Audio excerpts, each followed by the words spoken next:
Hello everyone, today I am going to show you how to make a smart RGB clock using ESP32 microcontroller. So let's see what we have. Here we have a USB-A output for emergency purposes, a Type-C port for programming and powering. Here is the fuel gauge in 4 steps and an on-off switch. On front side you can see a DHT11 sensor, and on the right side you can see a PIR motion sensor, an LDR and an IR receiver for remote control. First of all, let's see how to program this RGB clock in the easy way. So I am going to give all the files in the description. You can follow same steps and program it. As soon as you run the software, it will open a window and it will show the COM port which the clock is connected. So you enter the COM port's number, like it's connected on COM 3 but it's on number 1. So you enter 1 and then click enter. After that it will automatically program your clock within few seconds. So let's see.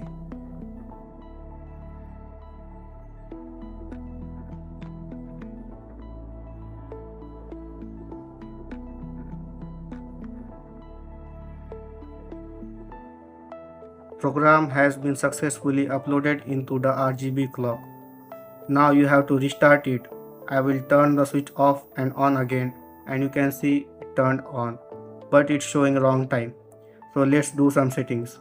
On the back side of the clock you will see a CFG button. You press it once and it will open an access point.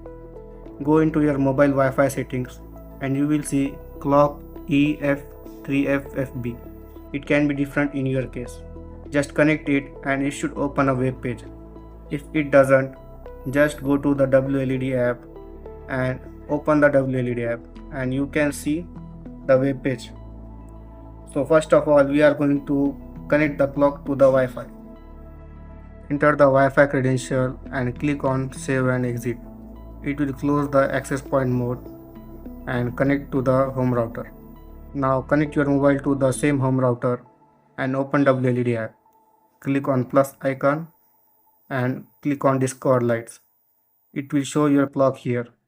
Now click on OK and now you can see the widget for your clock.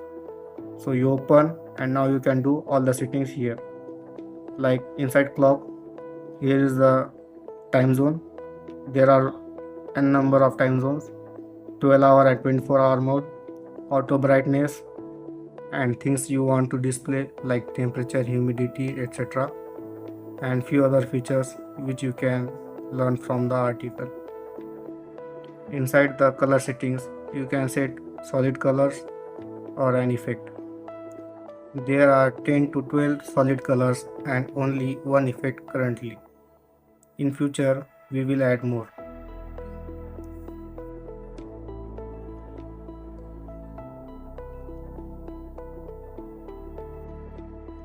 Now let's see alarms. Inside alarms, you can set up to 5 alarms simultaneously, and each alarm has its separate audio which you can program as per your requirement. Here you can set hours, minutes and AM PM. Let's play audio,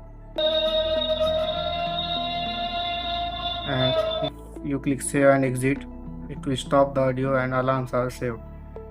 Just in case, if you ever want to change your Wi-Fi credentials, you can change from here. For now, I will keep this as same as it is. Let's click on save and exit.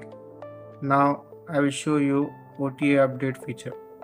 Inside this, in future you can download the bin file for this clock and upload the latest firmware to the clock from the app itself, so that you don't need to program it via USB cable again.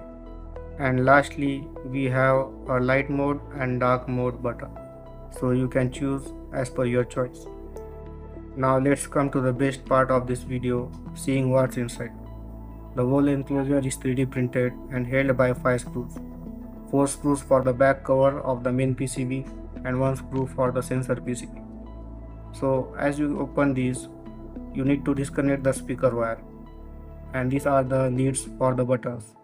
So let's keep this on the side, and Here you can see a 8 ohm 0.5 watt speaker connected via JST connector. So let's keep it aside and let me unscrew the sensor PCB also. So on the top side under the cover there is a PCB which holds the PIR, LDR and IR receiver. You can see this in the white color PCB. So now let me show you one by one main components. The main controller is ESP32 Room, the basic one which we use daily, and a Type-C port with a CH340C USB to TTL which helps in programming the controller, an RTC, a JQ6500 module for playing audios, a buzzer and a battery for backup, and here is a relay for cutting the power to LEDs, and here are multiple switches for our use, and also in case you want to add DF player there is an option, and here is the IP5306 circuit which helps to convert battery voltage in a stable 5 volt so that it runs properly, and here is the sensor PCB which holds all the sensors, and that is how you get everything up and running. If you ran into any issues or have a quick question, just drop a comment down below. I will do my best to help you out. Hope you like this video, and all the necessary files links are given in the description.